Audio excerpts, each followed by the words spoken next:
Okay, everyone. Hey, thank you for coming. My name's John Kelly. I'm publish a publication named Dummy, and more importantly, I'm a friend of Kayla's here, and I'm thrilled to be here at CXC to talk to her about her brilliant new book, Precious Rubble, Rubbish.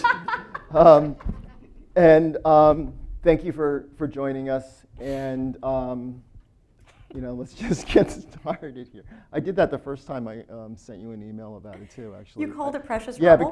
because I did a zine called From the Rubble, and I transposed that in my head for some reason. Oh, that's really cute. I don't know if I noticed. Yeah, well, Yeah. you just noticed it right now, I didn't you? did. Yeah. I think we all did. Love it. So,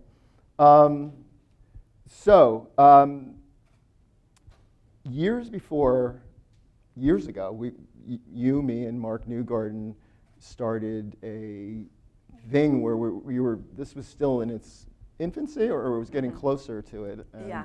It was in progress. It was definitely in progress, yeah. So I had the opportunity to read this in early stages and talk to Kayla about the work as it went on, and it's just absolutely thrilling to see it turn into, it was always great, and it was close to what it is now, but it's just stunningly better, and it's just such an accomplishment, and I'm just so proud of you. Oh, John. And That's other so people tender.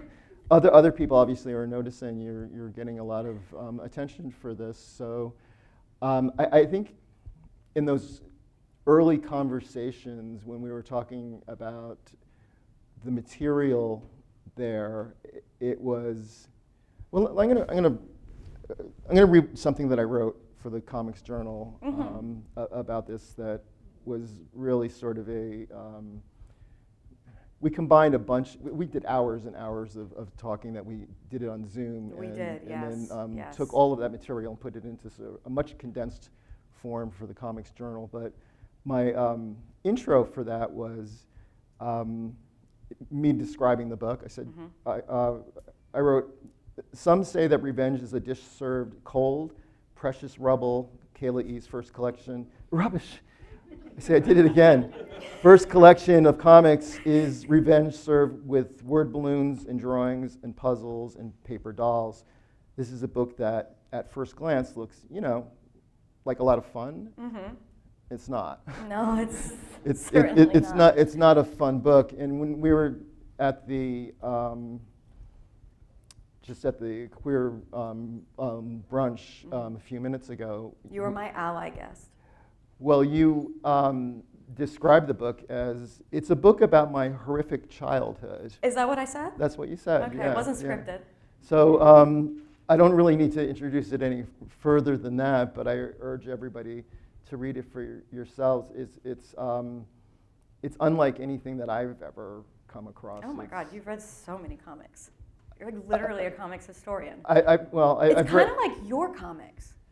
Well- Seriously, your early work, he's also a cartoonist, Right. and I saw his comics, like when we first got connected. This is not, I know we're supposed to talk about the book, but This just is about briefly. you, not me. Okay, whatever, but I think the closest thing to my work I've seen is your work in the 80s or 90s? Yeah, in the 80s. XYZ? XYY. XYY. No, you fucked Hey, up see, too. I fucked up too! Hey! But hey, XYY is not in front of me, so I get a pass. But I'm going blind, so that's my excuse. It's true, but it's okay. I got a couple of years left. Okay. Yeah, well, I guess probably that's what drew it to me initially, because makes we were sense. both like exploring, taking classic children's comics Yeah. and storybooks and stuff, and just completely fucking with them, Yeah, and yeah, turning them yeah. from happy, kid-friendly material drawn by 50-year-old men, That's right. That's white right. guys in the 1940s and whatever, and just twisting them completely. And and I was, and so I definitely picked up on that. You know, right? one thing I like about using that material is because when you learn more and more about these cartoonists who like made the source material that we use, like they're fucking deviant and deranged and live like really crazy fucking lives. But like the work is this like this shit, like little Audrey. I don't remember who the artist is. You probably do. Someone here probably does. But like the cartoonists who are making this stuff, like their lives didn't look like this. Yeah. Nobody's life looks like this. Yeah. So it's one thing I think about, like when I do this reappropriative work, I really feel like it's a collaboration with the source material, and it's a collaboration with the artist who made this original work. Because I mean, I'm extremely transparent about the work that I'm adapting. You know, like it's that transparency is very much like at the center of the practice. Is like really being open about the copying. It's like essential to the meaning of the work, really. Yeah. When I was making those myself, I was just going through my old comic book collection. So there was no internet at that time, right? So you have the ability to go onto the public domain comic section and look at the amazing. I spent if anyone follows my Instagram page, I spent a lot of time looking at 1940s I comics. see so much of my source material pop up on your Instagram. I'm like, right. So obviously we're both drawn to similar things, right? And there's actually, if I can pull it together in time, maybe not, but maybe it'll happen down the road. But there's a really bizarre story that I want to have for the third issue of Dummy, including some other things. But but you know what? They were just people, you know. They were, you know, and it's weird to think that, especially in this day and age when there's so much art that's not being made by people, that these were just, this was just a job for somebody to go and draw, you know, Archie or whatever it was. This is from Canteen Kate. I wasn't referencing to that. No, though, I know, but I'm know. just saying that was a Canteen Kate panel. Yeah. But whatever the assignment that they had at the time, it was just like, oh, got to draw this again. I've had this conversation with you, Charles, about some of the illustration assignments that you got in the 80s, 90s, where your whole assignment is just like, draw a 20-year-old guy looking over there, you know, and then what do? You kind of draw that sort of standard stock picture of what you would do for that assignment, and it's a job, yeah, and like those cartoonists of that era, you were uncredited probably, but you know, anyone looking at something you drew probably would, you know, well, I would know. I mean, most people I know would know, but I have a very dense endnote section in my book. Like I pretty thoroughly documented everything that I used as source material. So here in the very end of the book, I mean, it's just like really obscure shit that it's not. It's like Jolly Jingles. Like who was reading? I mean, I'm sure I have a lot of Jolly Jingles. Yeah, actually. I love Jolly Jingles. I know. Sweetie Pie. That's George there Carlson. Aren't many of them, but I love Sweetie Pie. Yeah. Yeah, all kinds of stuff. Well, the actual book. I have like 9. I have 8 pieces of original George Carlson art. Oh, that's so funny. You're probably the only person in the world who has that many. No, yeah, maybe. But the whole book itself was inspired by, so when I had a year where I dropped out of college and I was living in this little town called Denton, Texas. And I used to go to a used bookstore there, and I found this book, a collection of girls' comics called Diana for Girls. Okay. I wasn't familiar with it, but it was these dimensions, this trim size, and in it were like paper dolls, games, puzzles, all kinds of things, some comics. The content was not good. I didn't even really like the style. You mean when you say not good? It was poorly drawn, or was? I mean, it just wasn't my style. It was hacky, or? No. It's just there's a certain style of old school comics that I'm okay, not yeah, but you weren't into. saying that it was dangerous. You were saying no. Okay. No. Yeah. I'm saying it was just not my vibe. Yeah. But the shape, size, the tactile quality of the book. Right. I thought to myself, so this was 2011 when I was like a raging alcoholic who like had dropped out of school for a year, was living out of my car, and like self-publishing mini comics and sending them to people like Mark Newgarden, I thought to myself, man, if I ever write a book, I want it to look and feel just like this collection of Diana for Girls. And that's how I got my trim size. And that's how I got the idea, essentially, the idea for Precious Rubbish is when my life came together down the line. I never forgot about Diana for Girls. Yeah. 1976, I think, was the collection I have. Okay. Yeah. Okay. Yeah. So you wanted to mimic the, you wanted to be influenced by the design and feel and maybe, you know, but content was probably a little different than It was a little different, although there's one spread I think that I use from Diana for Girls that I can't remember which one it is. There's a 2-page spread. Oh no, I know what it is. It's right here. Okay, it's Lil Kayla's Year. This is from Diana for Girls. Okay, yeah. Yeah, I think this is the only thing that is like a direct adaptation from that collection. That Right. was my initial inspiration, an idea for a book. And so this goes through every month of what would have been 2010 for me, and just horrifying things. It's like Lil Kayla's diary. 9/11 is on there. Yeah. Yeah. And you were, so this was at a point when you were transitioning from, you'd finished, what year did you graduate from Harvard? 2013. It should have been 2012, Right. but because of my dropout year, it Okay. was 2013. Yeah. And so this was 2013, 20. This was 2011 during So it was, my it was during the during time my that year. Okay. Yeah, okay. it was after I interned for Dan Adele, Mhm. because then my life completely fucking fell apart, and I was like living out of my car. Yeah. I don't think he knows that. And he's not here, sadly. I invited him. I think he took an early plane back. Okay.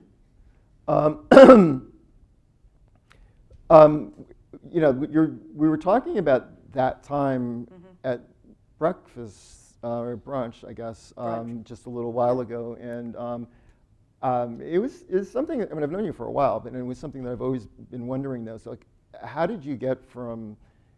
Tammy asked the question actually, but like, how did you get from? His wife. My wife Tammy. How did you get from a trailer? Yeah. Home Uh-huh. into Cambridge, you Yeah. know, like how is that possible? I know, right? Do you guys Because let me remember- just like for a second, Yeah. it's like when Mark and I were going over the book with you Yeah, and yeah. just saying like, oh, this is just so relentless, you know, Uh-huh, we need a yes. fucking break here, Yes. right? You know, Yes. there had to have been something good that happened to you in your life, right? Uh-huh. And you're like, nope. Not the and I'm early like, but there period. had to have been somebody out there who helped Yeah. you, right? And Yeah. now it turns out, I mean, you know, you explained that there have been a few people who. Yes, there were 2 significant figures.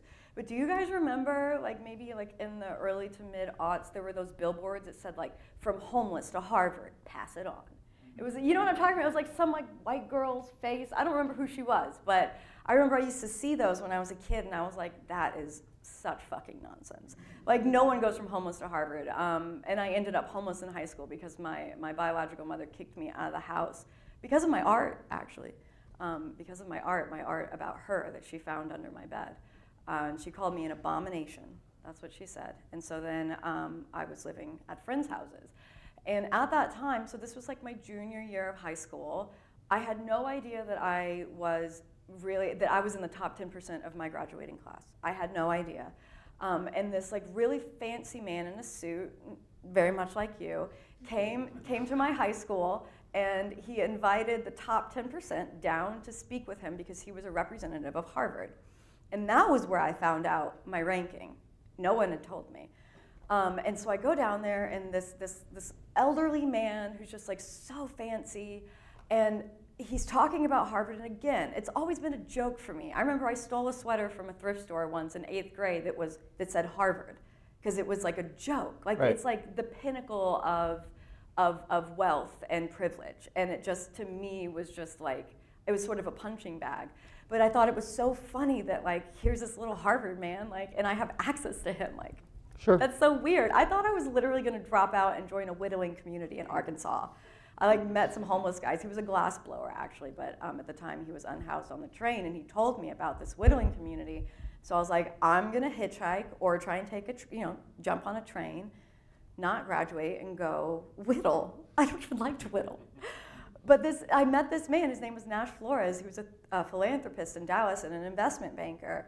And I was just like one of those like precocious kids, you know? I was like really polite and Southern, and I was like, here's someone new. I've never met a man like this, never literally been in proximity to a man in a suit. Do you know what I mean? And so I just was like, I asked a lot of questions, I like made eye contact, and the other students who were there were super disinterested. They already were like committed, they knew they were going to conservatories. I went to an arts magnet high school. So I don't know if any graduates in the history of my school, which is like quite old, had ever gone to an Ivy League. It wasn't a pipeline by any means. But this man's daughter went to Booker T. That was the name of my high school. So that's why he was invested. He was on the board of the school.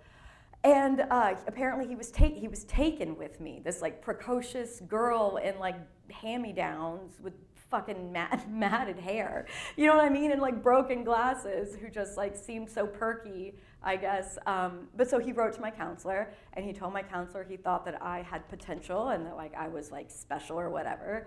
And I just was like, ooh, like I have a chance to like have like a friendship with someone rich. So I definitely pursued it. I was like, Daddy, you know?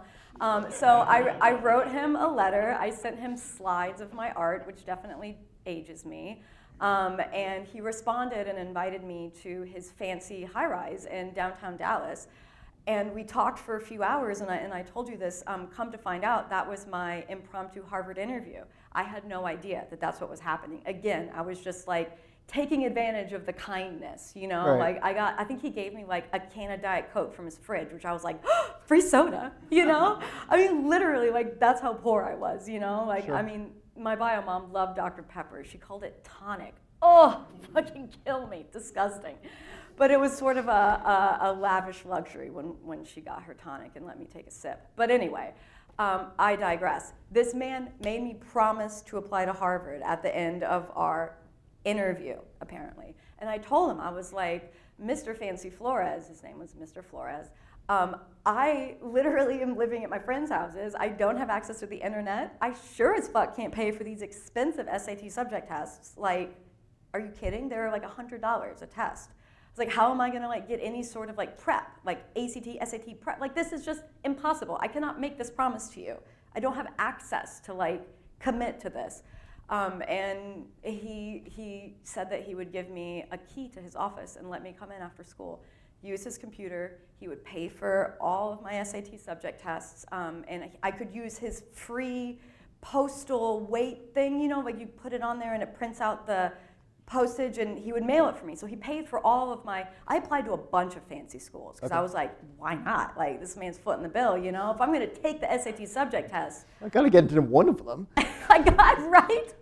So I applied to a bunch. But so that's how it happened. I was in his office after school when I got my acceptance letter. And it was pretty extraordinary. He was like coming down the hall, and I was like screaming, and I like ran to him, and he like hugged me. He was never creepy. It's so crazy. Like, I know, right? Yeah, I know. I kept waiting. I was like, oh, when is this gonna go sour? Mr. Flores, why do you like me so much? No, I think that, yeah, I think he just saw me in a way that like nobody saw me. Yeah. Yeah. Do you think, was he like the first male authority figure or figure in your life who wasn't abusive to you in one way or another? He was the second. Second. But he was the first older, like parental aged one. When I was in junior high, I had this remarkable art teacher in this shitty little town that had literally failing school district. The state, the like fucking state had to come in and take over my school. I had an art teacher there who now is like, his name is Tim Eads. He's this like fucking famous tufter, Tuft the World in Philadelphia. I don't know, Mr. Burns, if you're familiar with that. But yeah, they're like big figures in Philly, and he like worked at the Fabric Museum and workshop. But so he was in this shitty town that I grew up in my trailer. This was 8th grade, and he used to let me throw on the potter's wheel after school because I didn't want to go home. So I would stay after school every day and make art. And so again, he was like, who's this little freak, you know? Like I'd grown my bangs out. I was like an ED kid, emotionally disturbed. I had bangs that I grew and I flat ironed them, and they went down past my nostrils. And they were just like flat. And then my mom had never given me a haircut. So I had this wild nest of curly hair, just a fucking mess, literal like mats in it. Yeah, but so I was in there like making my little pots, my little monster pots and stuff, and like I thought they were so cool.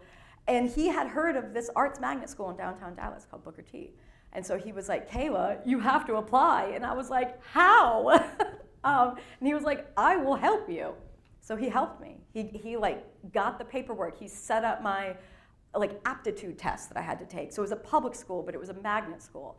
And he helped me find a way to go to a school district that was not my own, because I lived in out of district. But he helped me pull some strings and figure out some not entirely legal ways to get me into that school.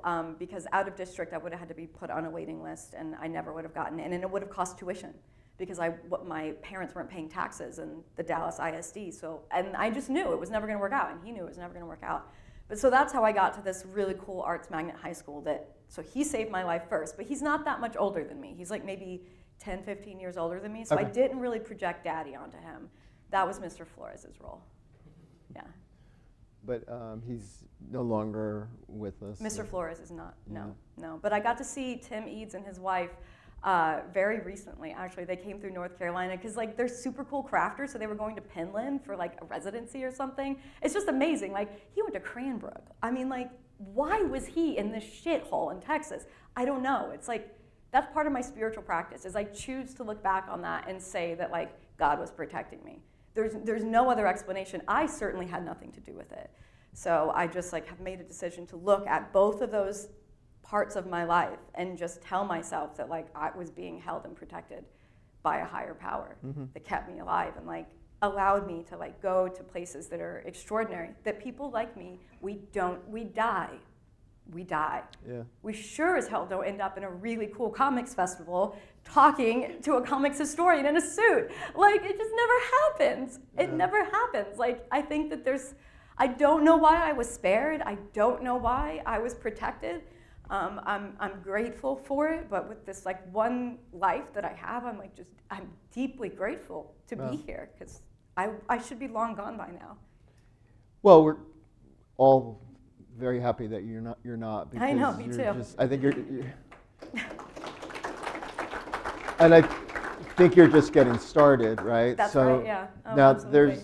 I remember when I was going through the earlier versions of this, right, and just saying, I was thinking, and I probably said something along these lines to you, though. It was just like,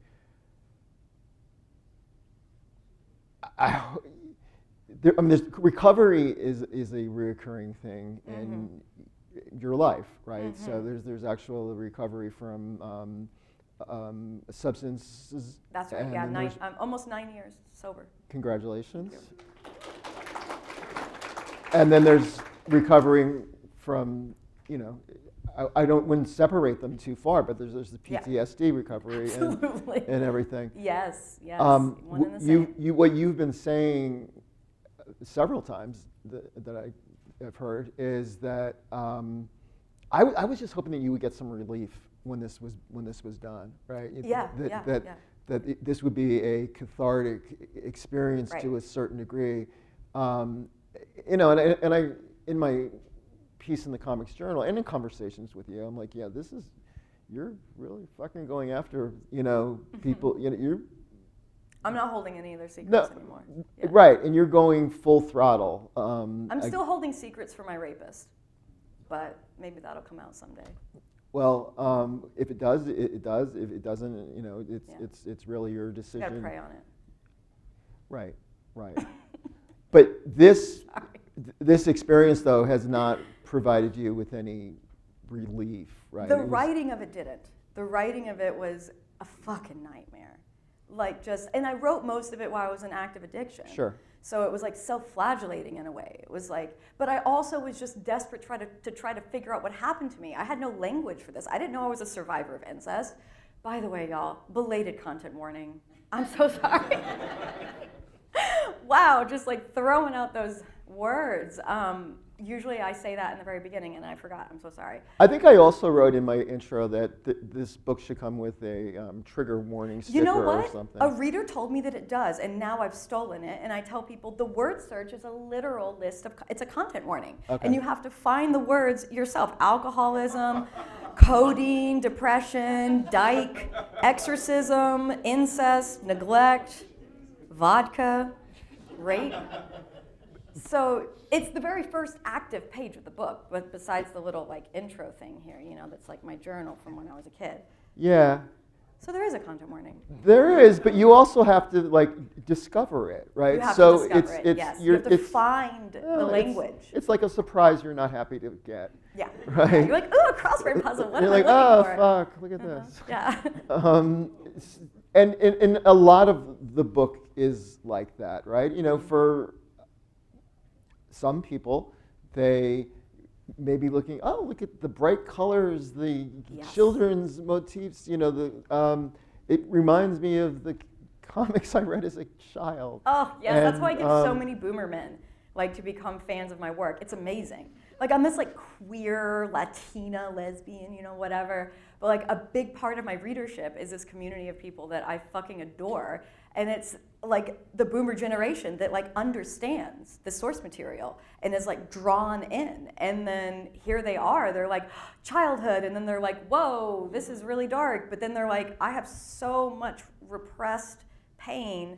This is speaking to me and like allowing people who like really truly don't have language for what happened to them in their childhood to like see themselves in this work. Right. So one of the most amazing healing things has been this book being a mirror to just everyone, literally everyone. There isn't a type of person that I have not encountered as a reader. I mean, like young trans kids who have been kicked out of their house, and then like older white truck drivers, and like comics heads, hipster boys. I mean, literally, who else is there? You know, it's just like, it's incredible. At least in the comics community, cosplayers. I mean, like the whole runs the gamut. It's fucking amazing. And like that has been such a healing experience for me.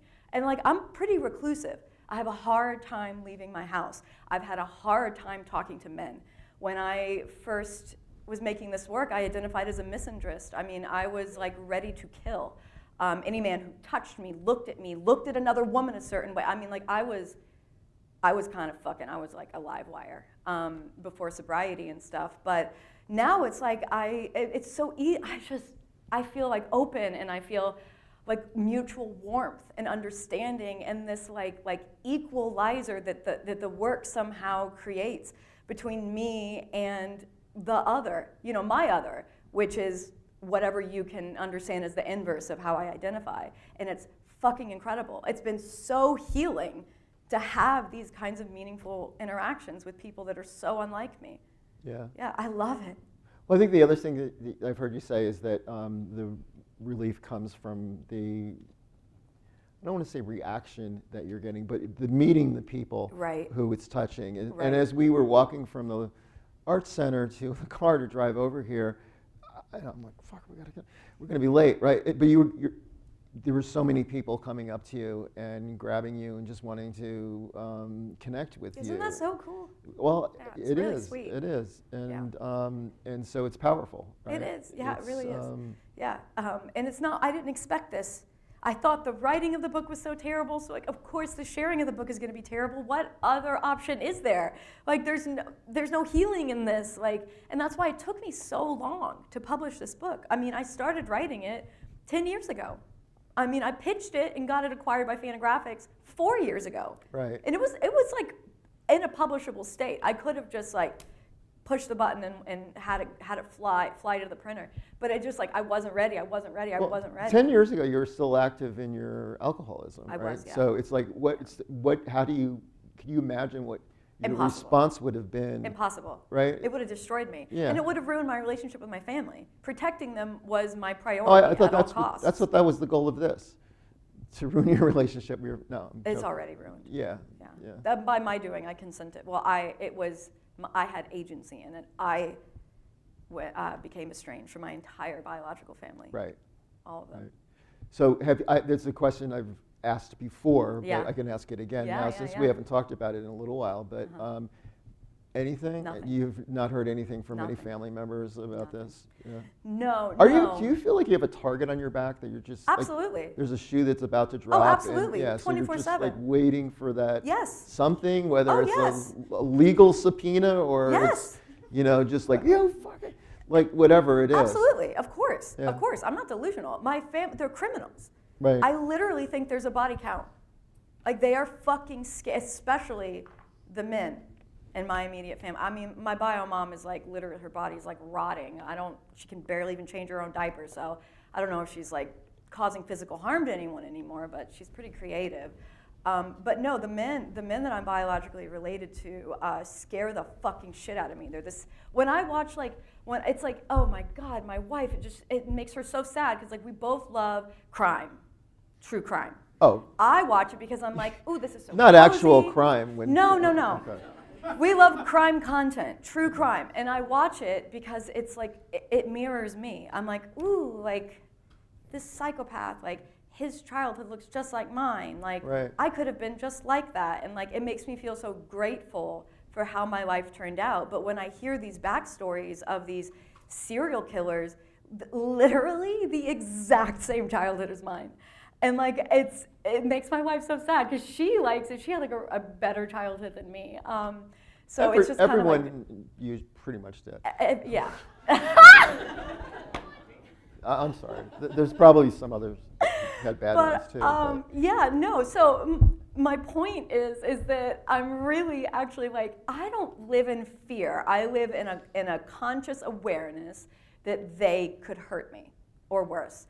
But fucking whatever. I have so much pent up rage in me. I would kind of love for them to come near me. Yeah. Like fucking come. My wife will kill them. Like she's like ready, man. She's ready, you know?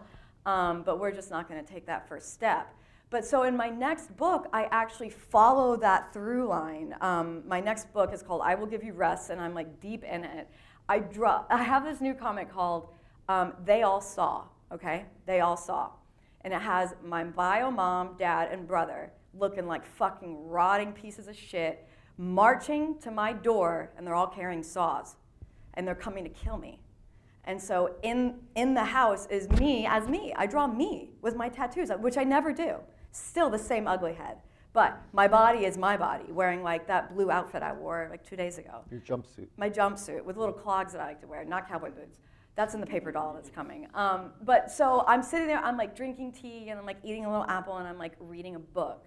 And then my parents like bust down my door. My dad kicks it in, and I haven't finished drawing this part, but it's in the works, where they saw all my limbs off, including my head.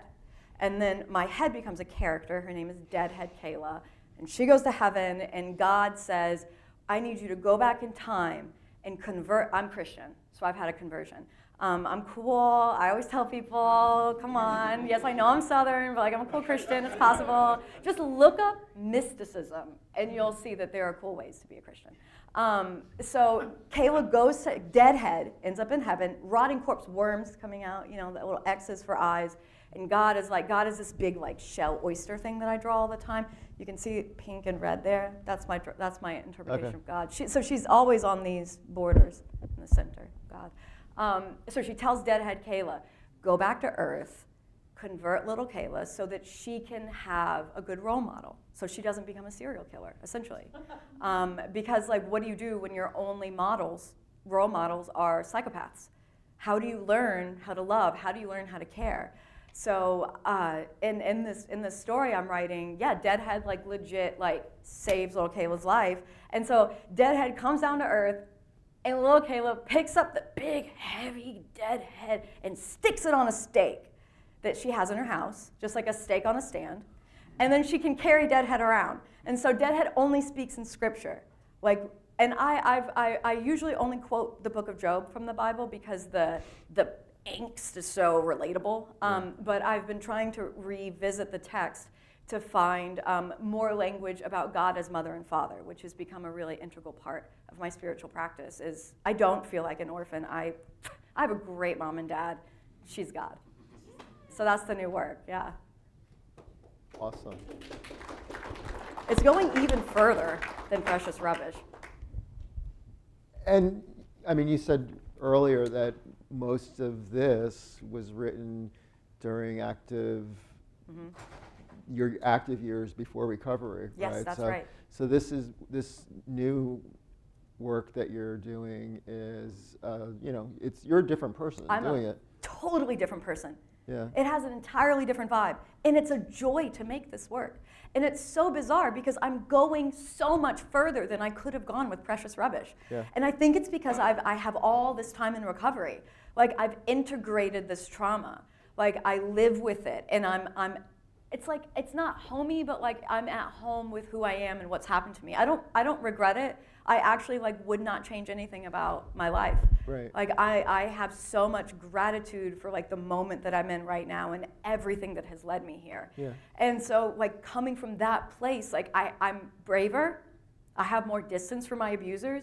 There's stuff that I wasn't able to say even to my wife when I was writing Precious Rubbish that is going to be in my next book. And it's even worse. It's even worse. All right. Yeah. But there's this framework of spiritual care. Yeah. That, I mean, the book is called I Will Give You Rest. And to me, that is a message also to my reader. Right. After Precious Rubbish, this is what I'm offering you. And now I'm writing for you. I'm writing for my reader for the first time ever. I only ever wrote in secret to understand what happened to me. And so it's just a radically different experience on every level. And I'm making comics so fast. And I'm enjoying it. I'm having fun.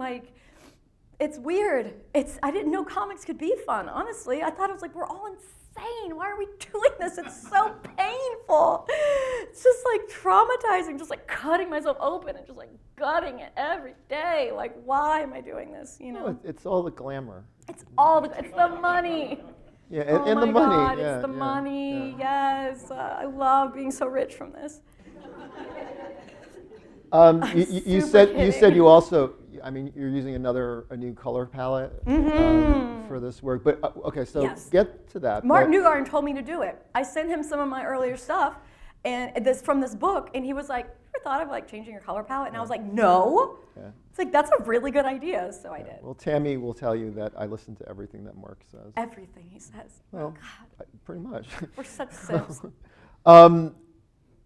But how about stylistically? Are you still referencing? Yeah, because I'm old- just not done with it. Okay. Yeah, I'm just not done with it. I think that something that was really liberating about being in Is the it going to weird- be kids comics yeah, again? Yeah, Okay, 1950s yeah. kids comics. Yeah. But I'm much more familiar with sort of the visual language of 1950s kids comics that What? I'm not having to reference it so directly. It's just sort of a part of how I draw now. Did you ever think of looking at some of the Christian comics? On it. Okay. Oh yeah, 100%, man. Treasure chest. Oh yeah. Yeah. Oh yeah. I know yeah, treasure chests.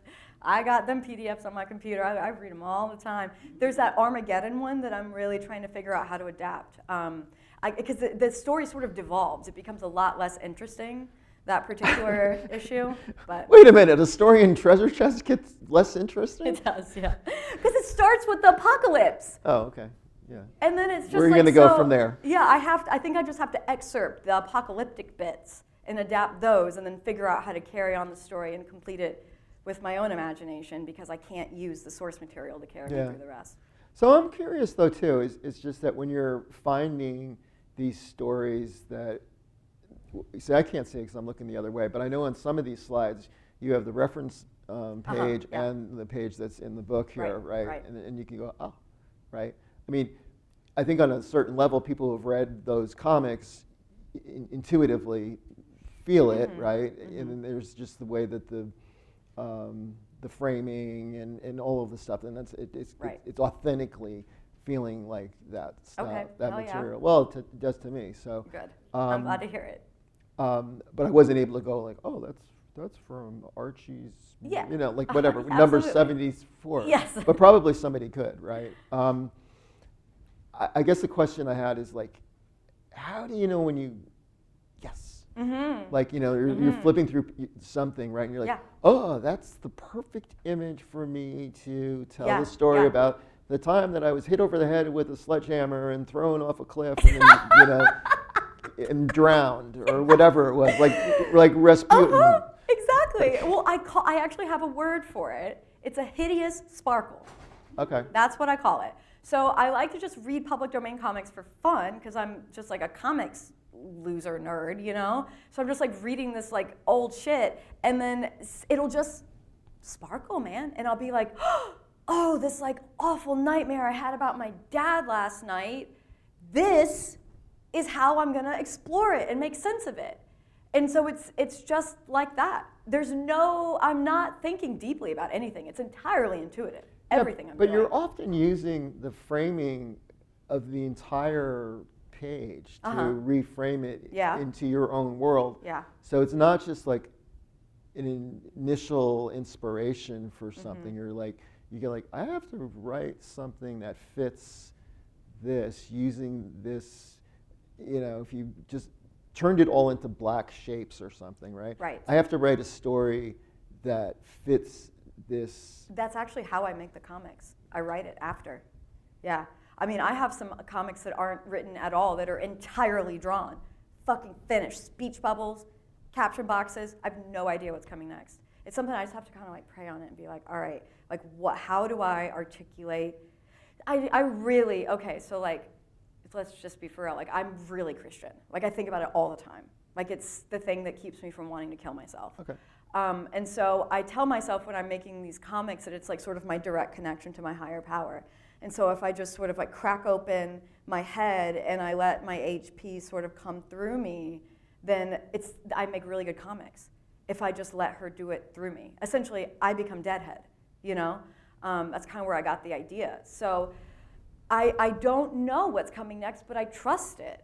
Like I have like a vibe. I'll have like a vibe of like a really nasty thing that I remember and that like makes me want to throw up. And then I'll like see this comic, this like cutesy kid comic that just kind of like fits it somehow, but I don't know. I can't tell you how it fits. It just does. Like something's telling me it does. Like that. That says pedophile. Those are the words pedophile there. Yeah. It's like, how many words can you make out of things that Kayla's juggling or whatever?